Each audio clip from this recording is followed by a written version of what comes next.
কেন নিঃস্বার্থ ভালোবাসা মানুষকে এত কষ্ট দেয়? যদি কোনো মেয়ে ছেলেকে ভালোবাসে তাহলে সেটা দোষ, আবার ছেলে মেয়েকে ভালোবাসলে সেটাও দোষ। কেন অপরজনকে ভালোবাসতে পারে না? সত্যিকারের ভালোবাসাগুলো কি এখন মিথ্যে হয়ে গেছে? যাই হোক, অনেক ইমোশনাল ভাবে কথা বললাম, সমাজে অনেক ঘটনা ঘটে তাই কিছুটা বললাম। তো আমি এখানে লঞ্চে হ্যাঁ, ঢাকা চলে যাচ্ছি গ্রাম থেকে। অনেক দিন থাকা হয়েছে, তো এত সুন্দর একটা চাঁদ উঠছে।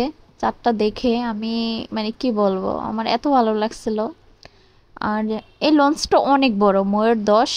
আপনারা জানেন না কে কখনো চড়ছেন কি না, আর লঞ্চে চড়া যে এত মজা, যারা চড়ে তারাই বুঝতে পারে। আর ময়ূর লঞ্চটা অনেক বড়, বিশেষ করে ময়ূর 10 লঞ্চটা। আর এখানে আমি একটা ভিডিও বানাচ্ছি, রিলস ভিডিও। জানি না ভিডিওটা কেমন হবে, অবশ্যই তোমাদের সাথে শেয়ার করব ভিডিওটা। তো আমার ছেলে এখান থেকে সিঁড়ি দিয়ে নামছে। আসলে মা বাবার কাছে সবচেয়ে সন্তানই সবচেয়ে বড়। চাঁদ বাবা, তুমি আমার চাঁদ বাবা, সত্যি পছন্দ, তোমাকে আমি পাপা দিব। হ্যাঁ, তুমি কি আমার মা? সত্যি মা, আমার পাখি, চাঁদ মা। কিছুটা মেয়েদের সাথে একটু দুষ্টামি করলাম, আর এখানে মেয়ে কান্নাকাটি করতেছে, তো মেয়েকে নিয়ে হাঁটাহাঁটি করতেছি।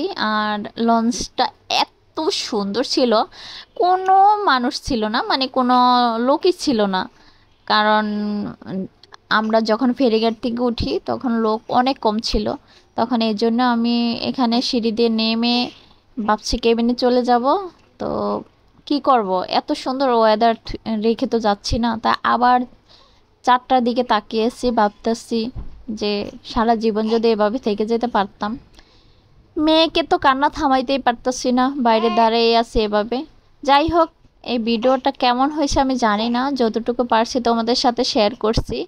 আবার নেক্সট একটা ভালো ভিডিও নিয়ে আবার আসবো।